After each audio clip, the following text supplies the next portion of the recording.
Will Diddy go for a plea deal? That's the big question. We're going to get into it. Plus some other interesting information I got in store. Let's go.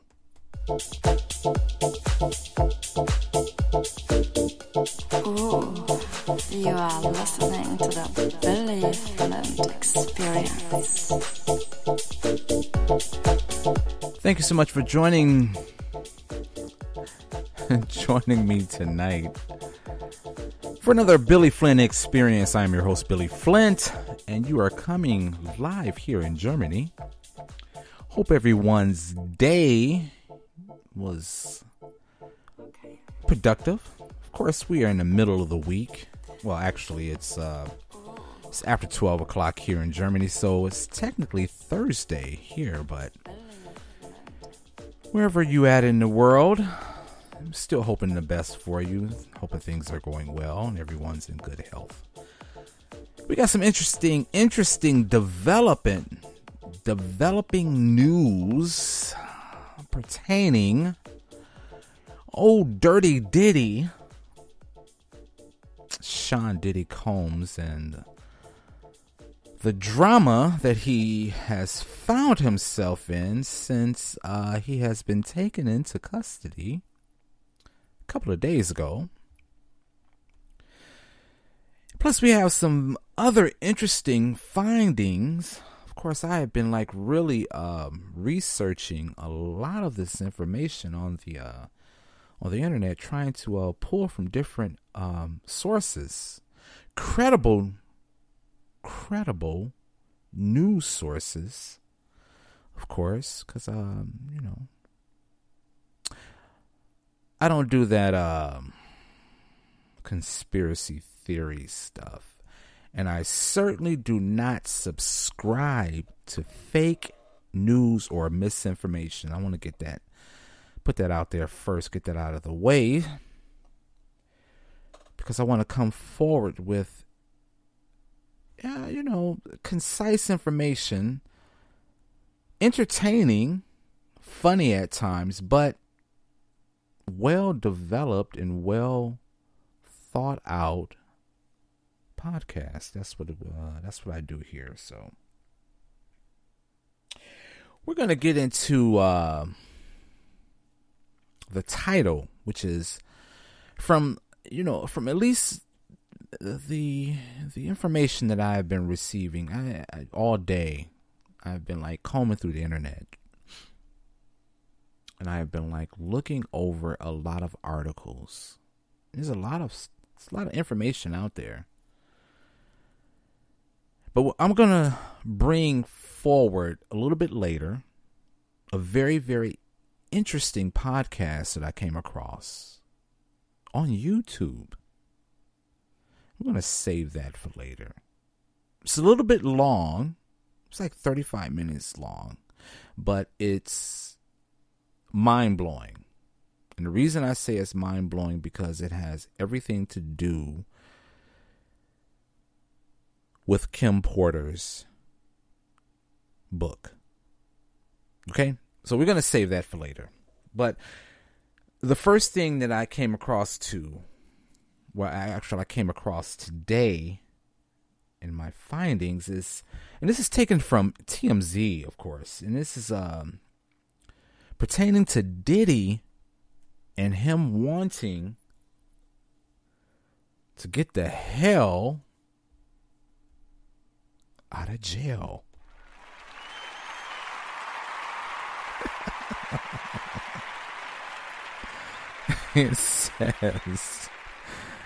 It says Diddy, life in danger behind bars. It says former MDC Brooklyn warden claims. An article starts off, Diddy should watch his back in prison, because a former warden of the facility he's in says there are a whole lot of inmates would see deleting him as a badge of honor. As you know, Diddy currently being held in MDC Brooklyn, a notorious federal detention facility in New York City, without bail. Sources with direct knowledge tells us Diddy's being held in the Special Housing Unit, which is also known as, they call it SHU, which is SHU. He's being held in the Special Housing Unit away from general population. Cameron Lindsay, former warden of MDC Brooklyn, tells TMZ Diddy's location in the SHU makes sense because he is a target behind bars. With his celebrity status and the nature of the allegations against him, potentially bringing him unwanted attention from other inmates. In fact, Lindsay claims some would consider deleting the mogul a badge of honor. So prison officials want to minimize access to the star. I don't know why they would call him a star. He's a falling star. Okay, it continues in the SHU. Lindsay says Diddy's lifestyle will be heavily regimented with just 1 hour of rec time per day and 3 showers a week. 3 showers a week. Let that sink in for a minute, because 30 years. 30 years Diddy have been living high on the hog. Robert. 30 years of my career. Living high on the hog. Immense wealth. Okay, just immense wealth, and I can't even think of the word, but just having this lifestyle of the best of everything every day of his life for at least the past 20 to 25 years. So him having to take 3 showers a week even if the facility, even if he is in the special housing unit,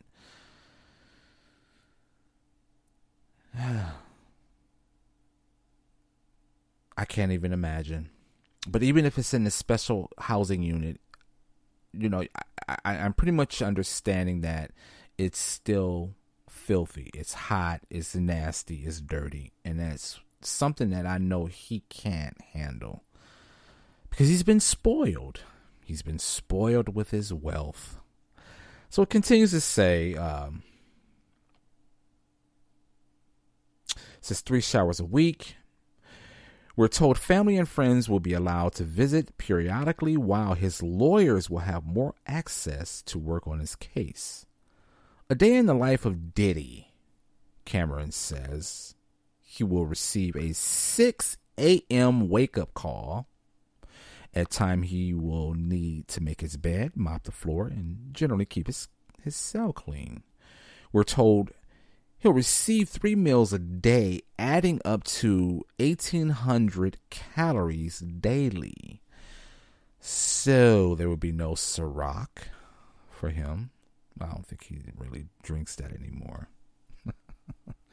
Well, there will be no DeLeon for him. Lobster, shrimp, fettuccine with cheese. Nope, that would not be on his list of menu.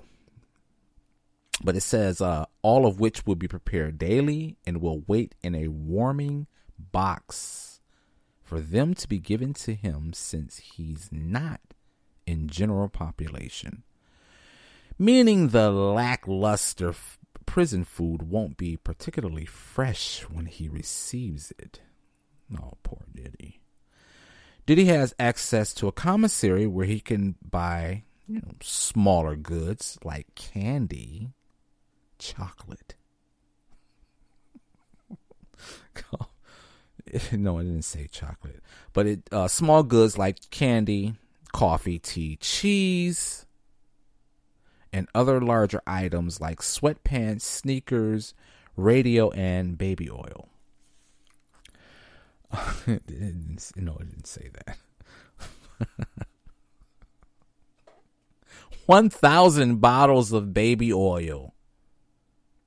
Jeez. And other lubricants. Okay, the article continues to say James Carsoro, attorney to the rapper Casanova, who spent time at MDC Brooklyn before he was sentenced to 188 months last year for racketeering. So we have another hip-hop artist that was sentenced to racketeering. What is this thing with racketeering? Why is like everybody wants to be gangsters? Everybody wants to play gangster. But at least now I understand, because you look at these entertainers on social media. Take for Instagram for example. You look at these entertainers and they're throwing around their wealth, their cars, their clothing, their jewelry, their homes, their private jets, and they're throwing this around. And Method Man, I'll quote Method Man. Method Man said one time, "How in the hell are these rappers living this lifestyle?" It's very interesting.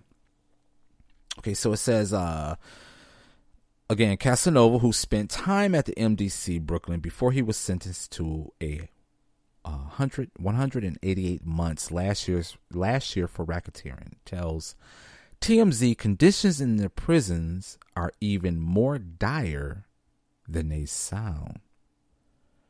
Casaros says regular fights and assaults break out in the prison itself.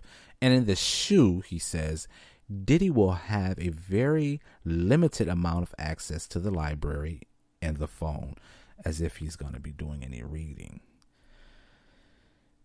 JK says it's harder for visitors to come and see people in the SHU because it takes a long time to get to the SHU, and the prison doesn't allocate more time. So even with regular visitations, Diddy will still likely not see much of his family. All in all, it sounds like Diddy will be living a pretty isolated life unless he's allowed out on bail soon.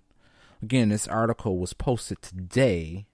We all know that his bail has been denied, but he has offered up a few of his trinkets, a few of his toys, his livelihood, houses and airplane and passport, his kid's passport, his mother's home. And that's why I stopped to think, and I said, well, okay, well, if he's doing all of that, he's trying his hardest to not go to jail, because again, this is something that I know that he would not survive. I hate to say that, but I really hate to say this. And I mean this. I mean this from my heart. I mean, yes, he's a clown. He's a jackass. He's a very, very nasty, mean, evil individual.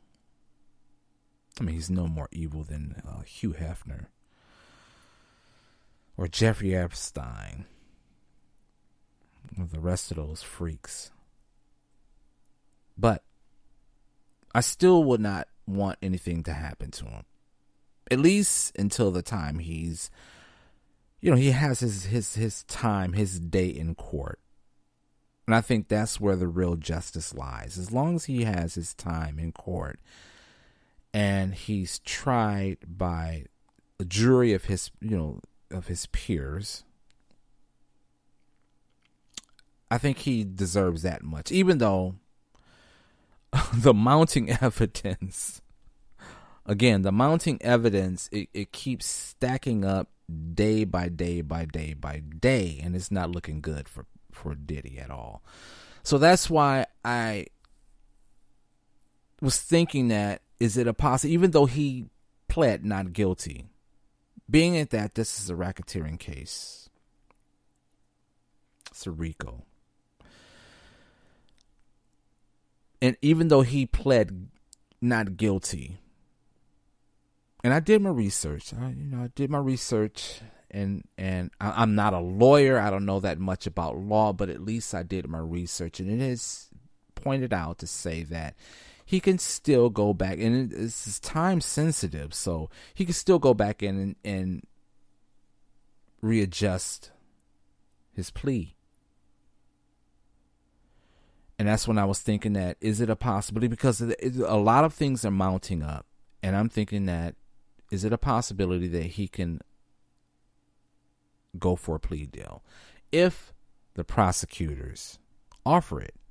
Because with the 3 charges that he's had, that's upon his head, those 3 charges, well, at least for the racketeering, that's life.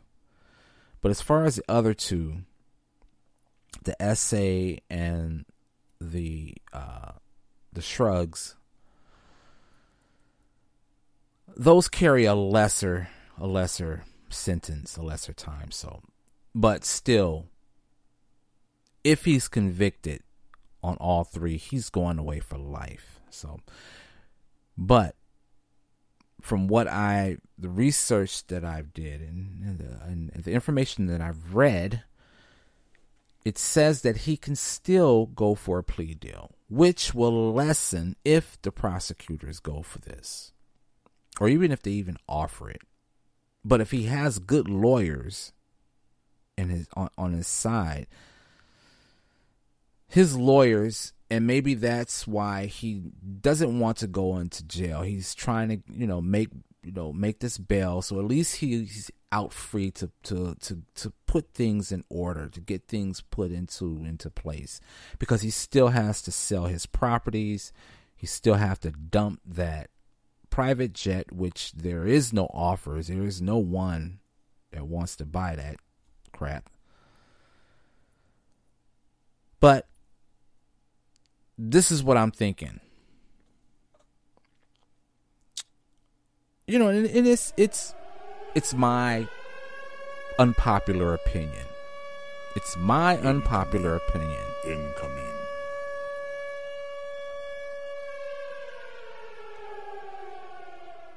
I say, and again, I feel kind of bad for him, because with this mounting information and these charges, and the fact that he has to be in jail without bail,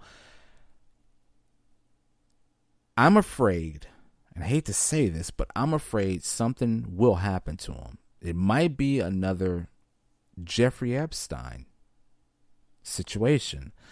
And the reason that I say that is because, being that this is a RICO charge, and that there's other people connected, there's other people connected because of his organization, Combs Enterprises, and what's on the other allegations of him having an organization of people helping him out during these freak-offs. The cleaners, the people, the staff that organize these events, and then however many videotapes he has of different celebrities, probably politicians, and the list goes on. So I'm thinking that for him to lessen the time that he spends in prison, he is going to snitch. And I think that's something that he's going to do. I really think that's something that he's going to do. I think that he will go for a plea deal.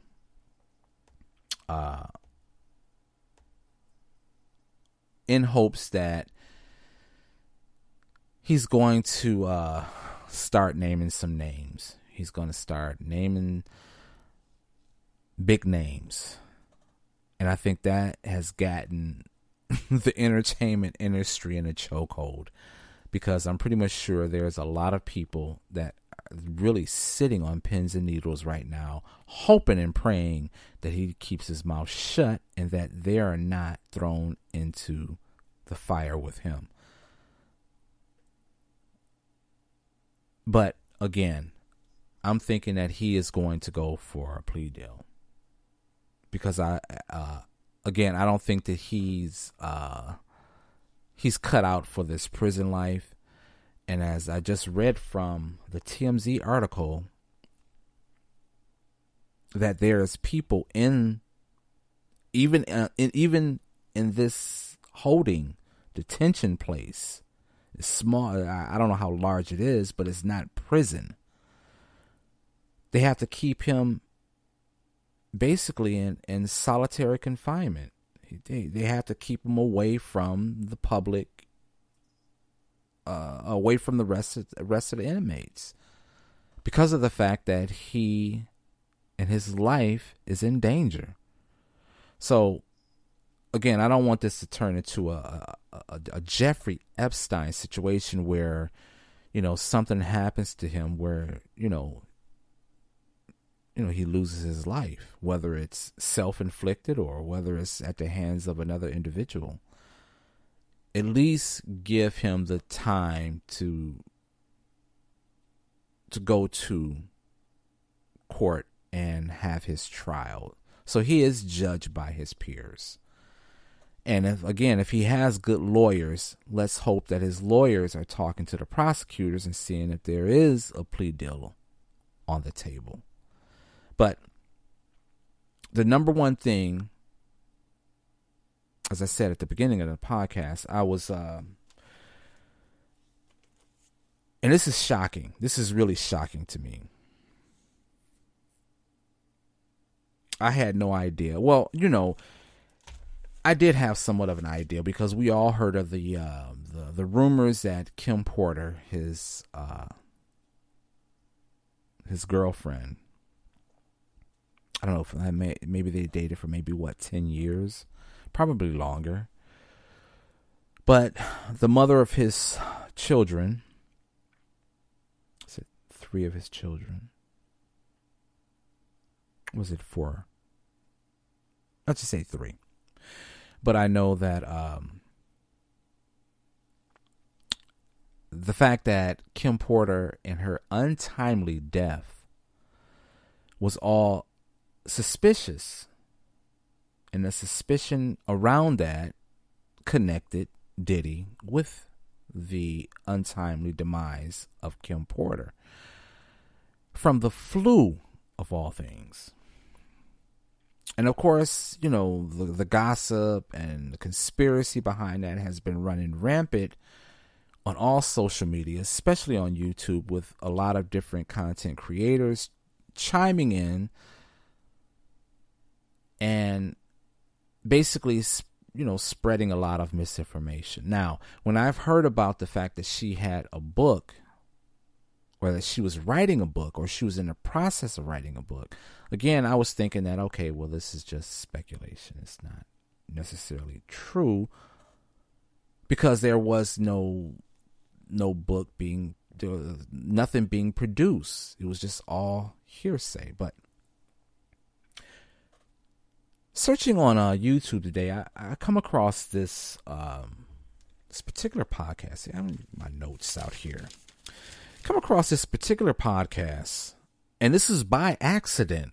I wasn't looking for it. It just popped up on my page, right? And the gentleman is called Matthew Cox, and the name of his podcast is Inside True Crime. And one of his guests is goes by the name of Hollywood Wade. Now, I haven't did much research, but I was really compelled to add this to this podcast. Again, this is 35 minutes, so it is kind of lengthy, but the information that they were discussing on this particular podcast, and of course this podcast came out earlier today, so it's not old, it's recent, and what they were talking about was really mind-boggling. Some of the stuff, again, we've all heard about the Biggie and the Tupac and the allegations and the conspiracy around that leading back to Diddy. But the fact that this gentleman was saying that he got a hold of parts of the book from Kim Porter, wasn't a complete book, but he said he got a hold of parts of the book. And then he was saying, of course, that the book was actually on Amazon. Of course, I went on Amazon, and it's not on Amazon. But then later I come to find out that there's a possibility that Diddy and his lawyers had that book taken off of Amazon. But this individual, again, he goes by the name of Hollywood Wade. He actually took a photograph on his phone showing that it was actually on Amazon, and it was a book with Kim Porter's face on it. The name of the book is what is the name of her book? Jeez. Give me 1 second. I do have it here. Or maybe I thought I had it here.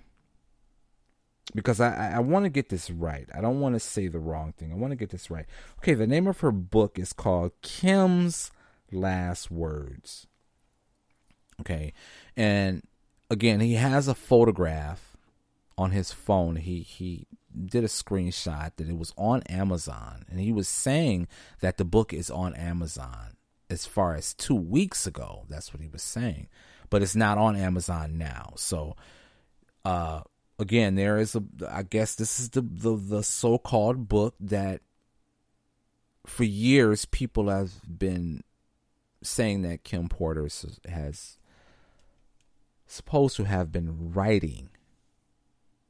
But again, it's not on Amazon. So I had sat and listened to this podcast. It's a lot longer than 35 minutes. It's about an hour, but I didn't want to put the whole podcast here. I just wanted just enough of the information that really, really shocked me from what they were talking about. So I'm going to play it right now. Again, this is, if you want to go by his page, again, the gentleman's name, and this is on YouTube. His name is Matthew Cox, Inside True Crime. And this particular podcast, the gentleman is named Hollywood Wade. And I would like everyone to listen to it. It's a very, very good podcast. Again, this is about 35 minutes, so stay to the end because it's very, very interesting. Anybody that knows anything about the Diddy situation, he had a longtime girlfriend, Kim Porter. Now, he had a few kids with her. They had a long-running relationship, and then they did separate. Now, it's been long rumored that she was writing like a diary. I don't necessarily know if I would call it a book, but a diary of events that took place throughout their relationship. And then she mysteriously passed away due to pneumonia. As I was saying, it's been long rumored that she was writing a tell-all book, or at least a memoir, detailing her tumultuous life with P. Diddy and some of his extracurricular activities. I read it. I was actually out of town, so I took it with me, and I'm reading it on the plane. And it's not a lot, which tends to put a little bit of validity towards it. Was like her memoirs. It wasn't actually a full-blown book. This is not a 300-page book by any means. It more or less looked like a diary that was kind of put together in sequential order. And it was about 45 pages long. And I read it, and I'm just like, wow. And now I grew up. P. Diddy was hot when I grew up. Like Bad Boy was hot. Tupac. I mean, those two were the top in the game. Christopher Wallace, Biggie Smalls, Tupac. So Puff Daddy was in the limelight everywhere. And he stayed there for a good deal of time. And then he branched out and done other things with Ciroc and Sean John. So it's not somebody that I was completely unaware of, but the things that were talked about in that book, I was just like, there's no way he done all this. And we're going to talk about a few things in there, because now, like, the more time has went by, I read this book in April. Yeah. The hold on. Let's see. The Southern District of New York would beg to differ. Yeah. Wow. Yeah. That a lot more, that book, that diary that you read is looking more and more credible now. Yes, it definitely is more and more credible. And this is just one woman's accounts, as we'll go through when we get into the, all the charges against them. There's multiple women, multiple crimes, multiple things that's going on that he's getting charged with. Very serious stuff. And this is just one account, one lady. Now, and I'm going to just talk about a few of the things from this book, because there's a lot of stuff in there. Some very prominent people in the music business are named. I'm not going to talk about every single one, but just a few of them. She says when she first meets Diddy that they, of course, began at some point in time to engage in some activity. And which is fine. I mean, by God, go right ahead. Yeah. He's not shy, that's for sure. No, because what his idea of a good time is he wants her to use extra large toys and different things on him, to the point to where he's, bleeding. It seems a little painful to me. I don't know. I wouldn't consider that what I would, put in the classification as a pleasurable experience, but to him it was. And I think you can get there. I think at a point in time when you have money and stuff like that, I'm not saying I'll ever be there, but I think it's possible. When you have money and you have girls, I think, you probably go to one girl, then two girls, then three girls, then this, then that. I think you eventually have to get to where that really, really, really far out there is what satisfies the regular craving for you. I think that's a thing. My opinion, I could be wrong. It's not my thing, but I think it is a thing for some people. And she said that she was so weirded out by this experience that she didn't want to talk to him anymore. And obviously she knew who he was. It was Diddy. But I mean, she was just like, this is pretty strange. I'm not going, it's too much. And he pursued her for a while, but they met up at a club, and he was like, I was just kind of a little out there, and I'm sorry, and I'd really like to give it another chance. And, they get back together.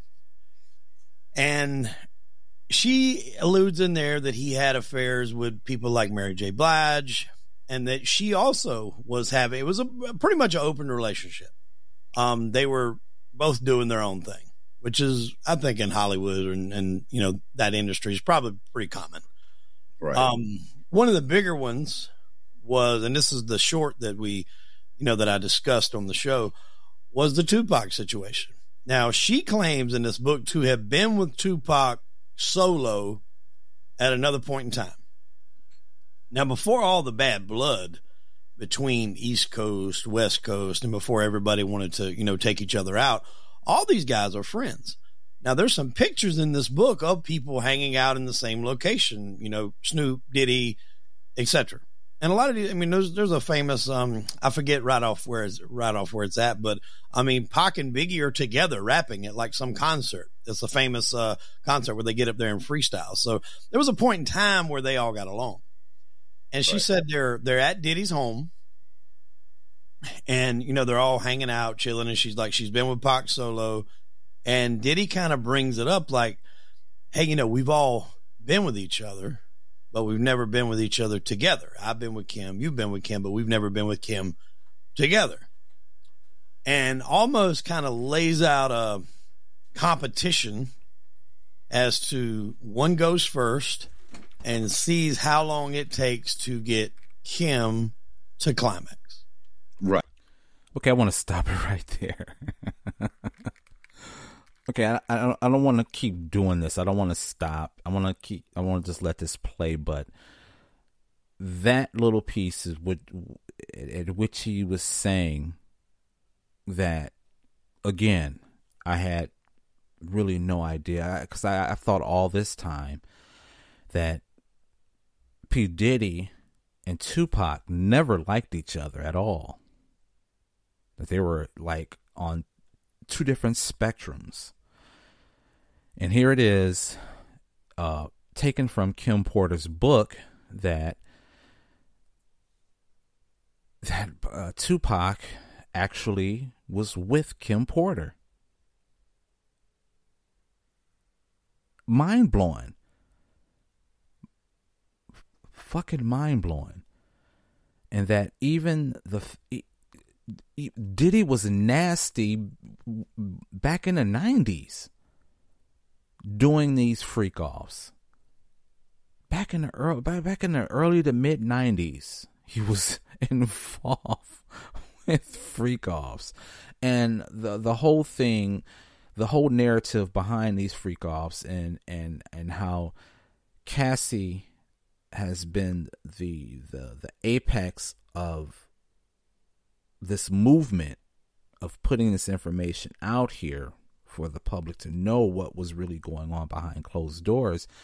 A lot of people speculated that Kim Porter was probably the one that he respected most. And here it is in her book, she's explaining that she was just like Cassie. Right.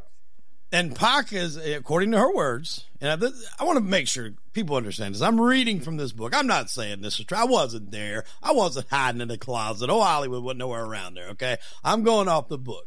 She says that Pac is immediately like, F that, F this, F that. I'm not feeling that or whatever. And he just like basically cusses Diddy out and leaves.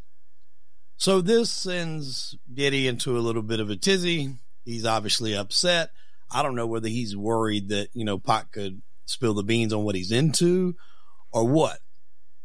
The next day, she said she walks in on a conversation that was had between Pac and a guy by the name of Jimmy Henchman, and that it was an orchestrated setup for Tupac to be shot, which was the shooting that happened at Quad 6 Studios the first time Pac got shot.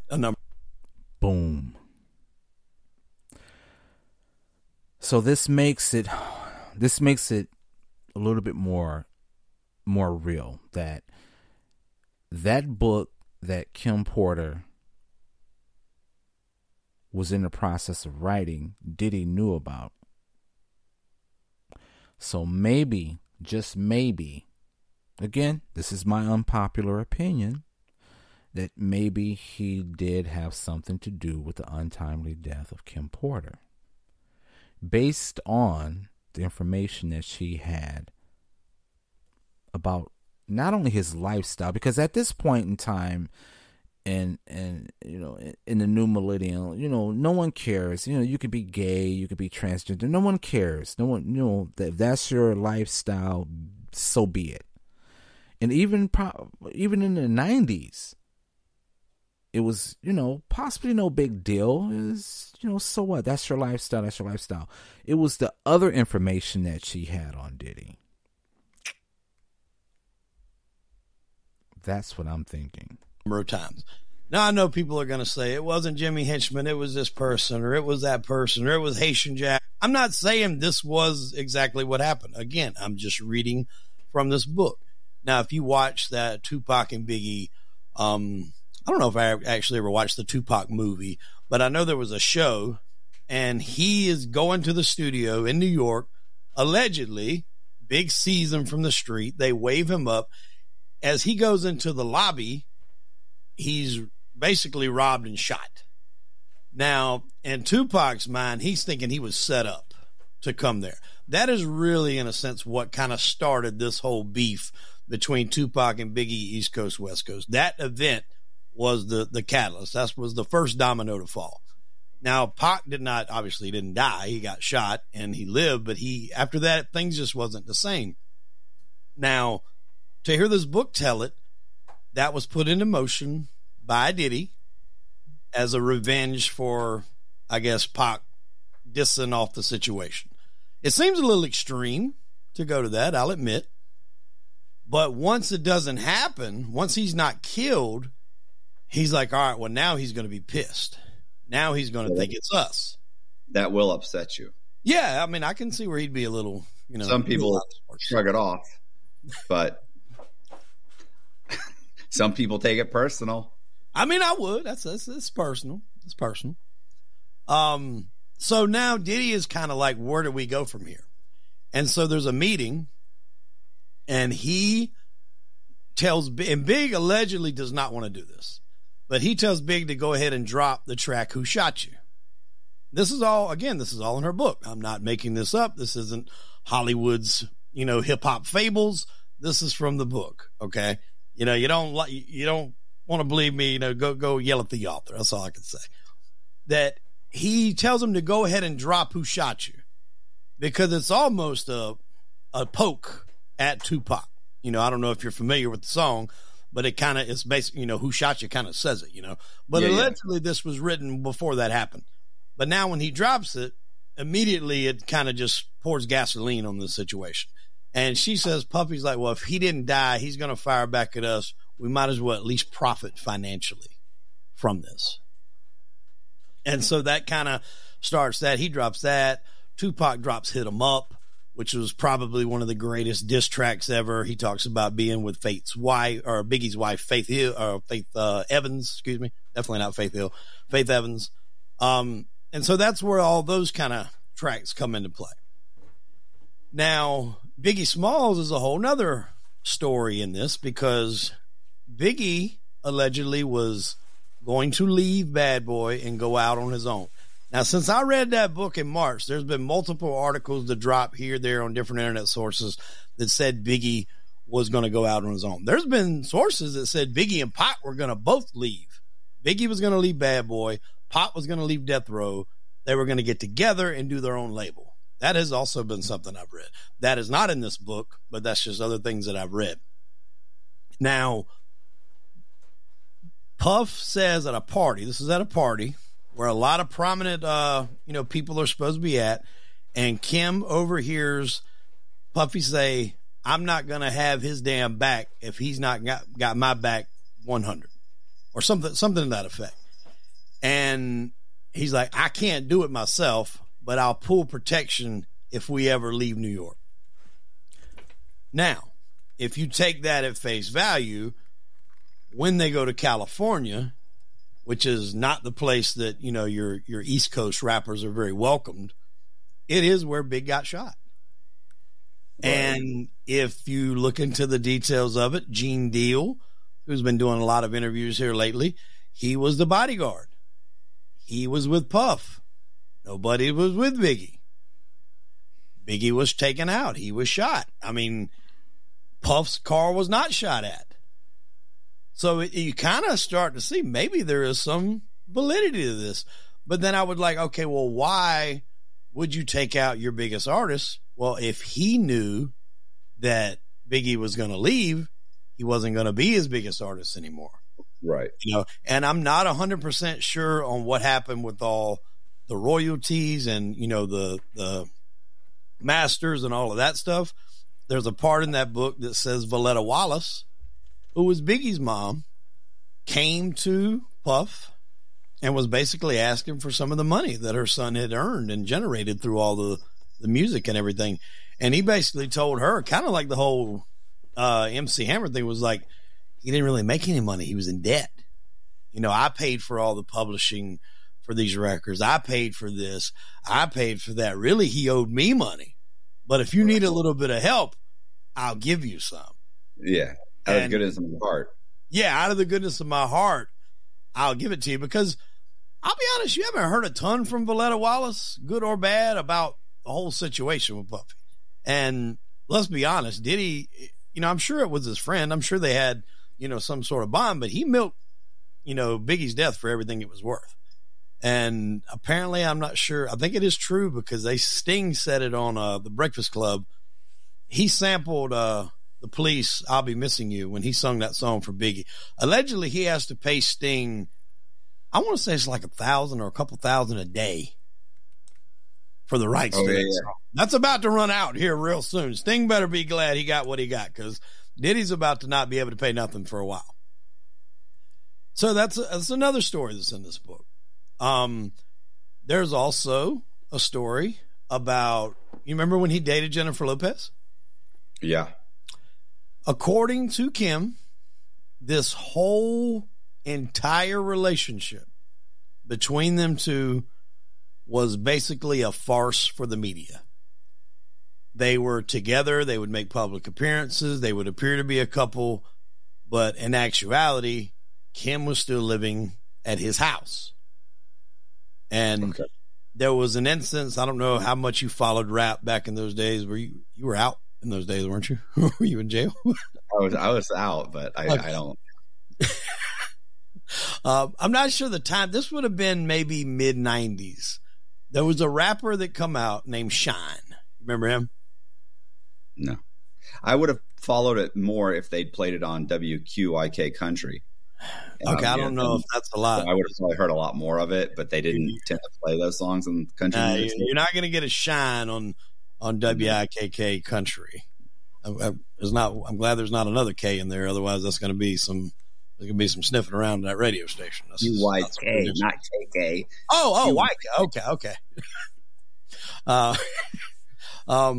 So Shine come out. I actually love Shine's first rap album. It is up there on like my top 5 of all rap albums. And I love all kinds of music. Shine had a very distinctive voice. He sounded very much like Biggie Smalls. And he was kind of going to be that guy to revive Bad Boy, to put him back in that gangster rap, because you could tell a lot of his stuff that he was rapping about was stuff he really did. I mean, he told a story. If you go back to how people would tell stories when they were rap, he was telling stories. I'm not going to say they were true, but they damn sure sounded true. If they weren't his, they were somebody that he knew. Right. Because it was pretty detailed. So his stardom, his ship starting to sail, if you will. And they're all at a nightclub in New York. Jennifer Lopez, Shine, Puff, and there's a shooting that happens. A girl gets shot in the face. I don't think she died. I think she got shot in the face. I don't think anybody died. I don't think. But anyways, they all get in Puffy's SUV and take off.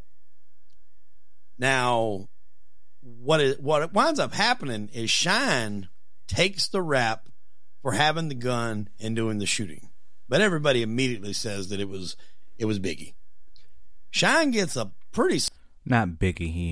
He actually mistakenly said Biddy, but it's basically it was Diddy was the one who actually pulled the trigger. That's what he's talking about. We're gonna listen to a little bit more of this because I think he's finished from quoting what was in the book, but this what he's saying is still pretty interesting because it all ties together of what all the speculation for years around that New York club shooting, him dating J-Lo. Incidentally, J-Lo's name is also in the lawsuit, along with other movie stars, other celebrities and stars. But we're gonna listen to just a little bit more of this. Substantial prison sentence out of this. I don't know if it was like 10 years or 12 years, but he goes to jail. That's what eventually winds up happening. But before that, like the next day after the shooting, she says, this is Kim talking, J-Lo shows up at the house and is like irate with Puffy. saying that, you know, she's got a career and this is going to cost her career in movies and this, that, and the other. And he tells her to relax, that he's got it all under control. She's like, what do you mean you got it under control? And he's like, Shine's going to take the rap for it. He's going to take the bid. Nobody's going to have to do any time. He's going to admit to having the gun. He's going to admit to being the trigger guy. And, you know, we're basically going to skate on this. And she's like, well, what happens if he changes his mind while he's in there? Like if he don't decides, hey, I'm not going to do all this time. He's like, nobody inside will change their mind. There's too many people that can get to him if they decide to change their mind. And I guess to a certain degree, maybe it kind of set her at ease. And according to Kim, before she leaves, he tries to get the three of them together. And J-Lo's just like, no, there's too much shit going on. I can't do this. Okay, see, again, Diddy was doing these freak-offs with Kim Porter also. So even in the midst of all this, Puffy's still trying to, you know, get J-Lo and Kim into bed. You know, I guess kudos to him. He's not... Priorities. Yeah, you got priorities. You got priorities. So just a little tidbit here on the Shine situation. Shine gets out of jail, and allegedly he cut, I think, his second rap album. There's like 2 songs on there. The quality is absolutely horrible. Allegedly he cut them from jail. But now he gets out of jail and is given, I can't remember the number amount on the contract. It was either like $2 million or $8 million, somewhere along in that neighborhood, by a guy named L.A. Reid. L.A. Reid's a big music producer in Hollywood. You probably heard his name mentioned in other documentaries. Now he's given that by L.A. Reid to do like, you know, X amount of albums. That second one came out. He goes to a whole nother country and that album never comes out. Now what it said is that was a payoff that L.A. Reid made to Shine to do some albums that he never did. L.A. never tried to follow up on it, get his money back or everything. You know what happened. And according to this book, Puffy paid L.A. under the table to give that to Shine. That way it's not coming from him as payment for taking the rap for the right. And they have a legitimate reason on why he would pay him. He's supposed to do 2 albums and he fucked me over. Yeah. So, but I mean, L.A. never pushes it. You know, he never goes after it, but correct. They have a legitimate reason why that money came, but you know, and nothing ever came of it. They never got what they were supposed to get. Everybody said that was the payoff. Okay. Just got me thinking about, since he was just talking about J-Lo, the time that Diddy and Jennifer Lopez was dating, and the fact that he was still with Kim Porter while he was quote unquote dating Jennifer Lopez. It also, you know, it brings to my mind, because of the fact that Jennifer Lopez and Ben Affleck just got a divorce. Now I'm starting to think, now a lot of things are starting to come together. A lot of dots are starting to be connected. And I'm thinking, like, could this be the possibility, the reason of them actually divorcing is because probably Ben Affleck was knowing all of this was about to drop. He wants to distance himself away from that toxic ass Jennifer Lopez. The fact that she was with Diddy in the first place, and how she's now possibly tied in to this rabbit hole of this whole mess of Diddy's life. And all of the allegations and now this racketeering, how she's connected. So Ben Affleck was like, okay, you know, I'm out. That's it. I'm done. You're on your own. Smart man. Now, there's another situation, and this was actually picked up by a few media outlets. Radar Online, I think, had it. Angela Yee, who used to be on The Breakfast Club, she had it on her show. It surfaced on a bunch of podcasts probably about a month ago, where he had hit her, I think, with a chair, and she woke up in the hospital. And of course, hit Kim. Okay. And she wakes up in the hospital, you know, after being hit with this chair. he was apparently a very violent dude. Like, not only would he beat her physically, and especially if he thought she was talking to other guys, but like it got to a point somewhere along in there where he was very, very violent. But for whatever reason, she kept going back. So it's one of those things where like, you can only get pity for so long because you keep going back to this guy. But she ultimately in the book, she said that she loved him. Now he's manipulating her with money and threats and all kinds of stuff. So, or at least that seems to be his MO according to the indictment. But anyway. Yeah, and that's, you got to figure when you've got that much money, you got to think about this, Matt. We're talking about a guy that a year ago was given the key to the city of New York in the middle of Times Square.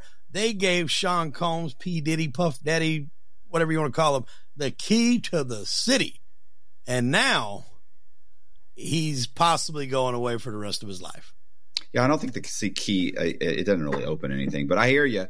No, it doesn't open anything, but it's still like, well, they did give Francis the key to the Florida, I think, one time.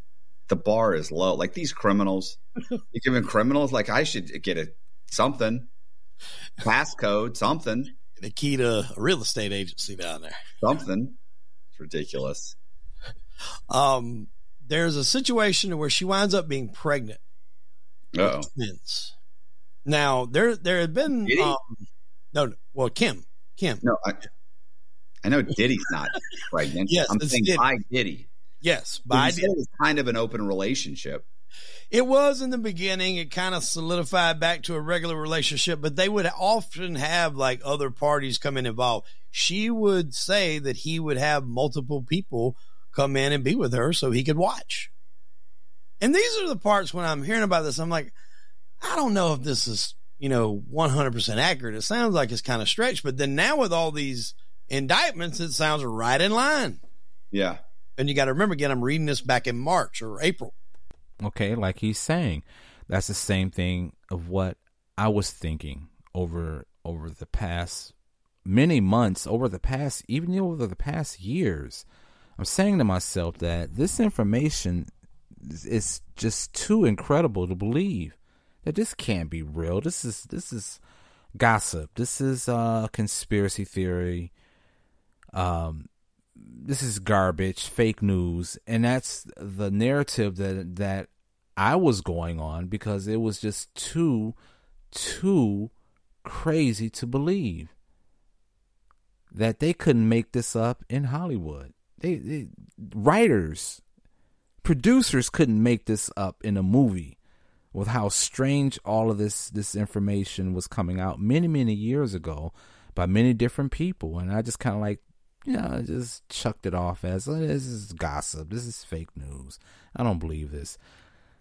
Yeah, now it's starting to all make sense. Now that, again, like I said, now it seems that all the dots are starting to be connected and that just maybe this stuff is all true. So she finds out she's pregnant and she goes to him and she tells him. And because they have been doing all this wild, crazy shit, she thinks that he's going to be upset. And she said he's like smiling and he's like kind of happy. He's like, oh my God, I'm going to be a dad. This is great, because she had a kid when they first got together, but it was from another guy named Al B. Sure, who was another singer. So Diddy was excited. And she said, I was so relieved that he wasn't mad. And she was like, but we're going to have to go, one more time now before you can't do this anymore. And she's like, what do you mean? And what he meant was they're going to have to do another, basically, I don't know if I would classify this as a party, but he wanted multiple people, multiple guys to be with her. And we're talking like Vince McMahon-esque type situations, like hurtful stuff, right. Stuff that I don't even want to say because I don't want to get this video demonetized. Right. But I mean, just some really bad shit. And she, was somewhat, I would say, forced, or, at that point she's got his kids. What can she do? Now, after she has the kids, the relationship doesn't get any better. There's still a lot of stuff going on. There's a lot more stuff in the book, so I can't remember all of it. But the key here is when she finally decides to get away. Now, she said that he would record a lot of prominent people and keep them keep these recordings in a safe in his house. Now, she goes to his house, which I'm sure she had access to. She gets the safe, gets the stuff from the safe, all these videos, and she basically uses that as the exit strategy. And at that point, she says that she's going to write this book, and if anything happens to her, the book will be released along with the tapes. Now, these tapes are alleged to have singers, Usher, Justin Bieber. You know, there's a lot of prominent celebrities. Now, these are all guys that have been in the media about being with him. There's videos of him with Bieber saying that Bieber hung out at his house for like 2 or 3 days back when Bieber was really young. Sometimes, unbeknownst to the victims, Combs kept videos he filmed of victims engaging in acts with commercial workers. And then later it says in the indictment that that he would use them to intimidate and coerce these various people. So yeah, bro, this is why you should have done a video like this 3 months ago or 2 months ago. Well, like I didn't at that point. I was just like, I didn't want to come out and be like the delivery guy of a bunch of misinformation and this, that, and the other. I was you got to understand, this is a guy that I would have not thought was responsible. I don't think a lot of people thought he was responsible for all this. I interview guys that do that all the time. Yeah, but I don't want to be that guy. I mean, listen, there's a good 15% of these guys that are talking to me on my program, and I'm thinking, I don't think so. Yeah. I don't think that happened. That doesn't feel right. But hey, whatever. Anyway, the book, it's out, right? Yes, the book is out right now. It's on Amazon. Right. And it's been out for how long? It actually got, I think, dropped on Amazon about 2 weeks ago, but it's been around since April. Okay, so it's been around, whatever, but it's been published 2 weeks ago, and the indictment just came out. Yes, it's been out. It's been published, I think, on Amazon. It got posted to Amazon roughly 2 weeks ago, and the indictment, just dropped today. And like I said, I talked about. I do what? Do you have a copy of it? Not since it actually got published by Amazon, because everything's changed. It was basically just like it looked like a movie script when I got it. Kim's Lost Words. Looks a little blurry on the phone, obviously, but the book didn't even have a cover when I read it, which is another reason why I was a little skeptical about all this, but that it did have some pictures mixed in there with it. And again, like I said, this just come out a couple weeks ago. The indictment just happened, but I read all this, months and months ago. And then little bit by little bit, all these things were coming out. She gets her hands on these tapes, and that's basically like her security, that, all right, if something happens to me, this is going to go. Right. Now they do separate. She gets sick and ultimately passes away of pneumonia. He's not questioned or anything in this, they ruled it pneumonia. So I don't want to, drum up a conspiracy with that, but they didn't question him in anything like that. It wasn't ever really looked into. Did he do this? Even though there's been quite a few people in the music industry involved with Diddy that's died of pneumonia. I mean, not saying that's a coincidence, but I'm saying it looks like a coincidence. So she's got this. She passes away of pneumonia. Now her house is robbed. Right. And basically what they're saying that what happened here is, or the consensus is, that Diddy knew she had this. So he went and tried to retrieve all these hard drives. And the word is that he did. Now, obviously this isn't what's in the book. This is what I was told by this individual of how he became in possession of it. Was Diddy got the hard drive. Diddy got all the evidence back from her.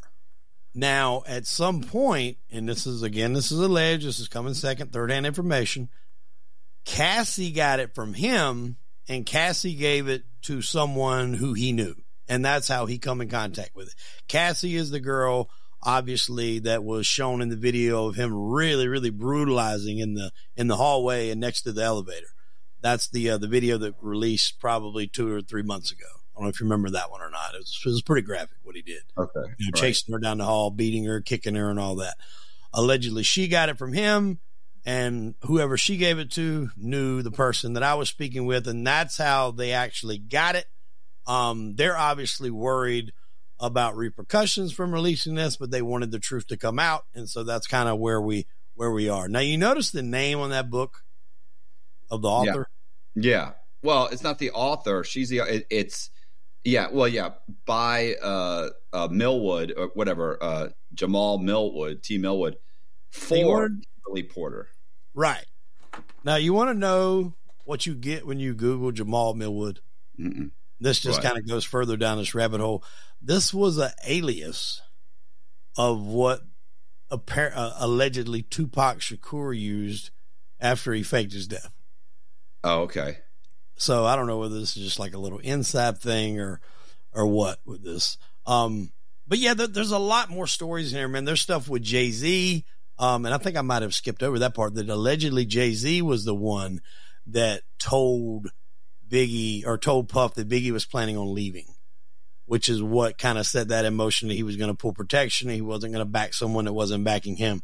The kind of the story behind that is, if Jay-Z wanted that spot of New York for him, and if Biggie was around, he was going to be second. Maybe not. I don't know. Okay, one thing I wanted to note is that he was saying that the author of the book, which again, because of the fact that the book is not on Amazon, because I checked, and I also did a Google of Kim Porter's, her name and the name of the book, and there's nothing on the internet. So I'm thinking that possibly Diddy and his lawyers had a cease and desist written up to stop this book from being published. So it's not on the internet. It's not on Amazon. So I don't know how to get a hold of it. But again, this gentleman, Hollywood Wade, he has a photograph. Again, he has a photograph on his phone, a screenshot of the book, the book cover, which has Kim Porter's face, and of course the title of the book. But because of the fact the image is kind of blurred, I didn't see the author's name, but he is saying the author's name is Jamal Millwood. And this is supposed to be, I don't know how true this is, but the information that's coming out is basically this is supposed to be Tupac. Tupac is supposedly living in New Zealand under the name Jamal Millwood. Now, I don't know how factual that is, but that is a piece of conspiracy theory right there. So do with that as you want. I don't believe it, but it's interesting. It's a very interesting urban tale, I would say. But we're gonna finish off this interview. That's in the book, written by Kim, that meeting happened. All this stuff up until obviously when she died is accounts that she had with him. There's, like I said, there's a lot of other stuff in there. We'll put the link up obviously in the description if you guys want to go check it out. I'm telling you, just to read this, it was really, at that time, like I said, it kind of took me a little bit by surprise, but now with all these indictments, and we can get into these indictments, it seems like this book was spot on, because we're not just talking about a few minor instances here. He's got racketeering charges, which carries a life sentence. A lot of the mob guys that I've interviewed had racketeering charges. He's got kidnapping charges that are a minimum of like 10, and these trafficking charges can go up to life at the minimum of 15. And that's just a few. Yeah. And have you seen, from what I've seen, they have not given him bond, I don't think. No, I couldn't imagine that. Well, I was going to say I can't imagine they will, but the truth is they might give it to him. He puts up enough property. He's well known enough. It's kind of like the whole Sam Bankman-Fried thing. It's like, okay, you can say, well, he shouldn't get bond. He could flee the country. Well, where's he going to go? There's very few places this guy can go. He's got enough property and stuff to put up as collateral, and he's too recognizable to disappear. No, I agree. And I guess I never had this, obviously I never had this kind of a, situation to deal with, but it looks like kind of a proposal of his defense team. And it's like a $50 million bond. He's going to put up his home in Miami. It's equated to 50 mil or 49 million. Obviously he can put up other assets of his businesses. Part of the deal was he would be, I guess, confined to his home in Florida and his home in New York and New Jersey. Put an ankle monitor on. He suspended his passport. So obviously he can't leave the country. And also his family, his kids and his family surrendered their passports as well. But last I seen, I don't know if 100% if I can say it's denied, but he hasn't gotten it yet. And I don't really imagine with these charges that he's going to get it, because that's not it. It's not just those three. And you got the indictment there, but they got on there coercing, enticing to engage. Okay, we're gonna cut it right there. Narcotics. Again, this is the from the gentleman. This is from his podcast, his page, and he goes by the name again, Matthew Cox, and the name of the podcast is Inside True Crime, and the gentleman or the guest on there, his name is Hollywood Wade. So again, if you want to go by his page and listen to the complete interview, the podcast in its entirety, it's over an hour long. So I didn't post the full interview or the podcast here because it was just too long, and I just wanted to get the meat of what they were talking about. Again, this is all new to me. The fact that Kim Porter actually had a book out, and again, I tried to look on Amazon. I can't find it. Maybe there's people out there that are able to. I don't know. Maybe it's because I'm here in Germany, and Amazon is different here. So maybe what they get in America or maybe in another country, I can't get here in Germany for whatever reason. I don't know. But again, I tried to look for it, and it's not on Amazon on my end. So that's for that. So that is the information that I received earlier today. And again, I think as far as Diddy is concerned, I think he is going to go for a plea deal. It would be it would benefit him more if he tries to go for a plea deal, because that will lessen his time, possibly, and I know there's plenty of people that is connected to this indictment, to his indictment, his RICO indictment. So, I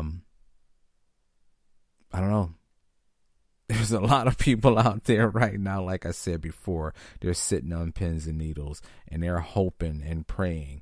And again, I really hope that nothing happens to Diddy, like this becoming another Jeffrey Epstein situation where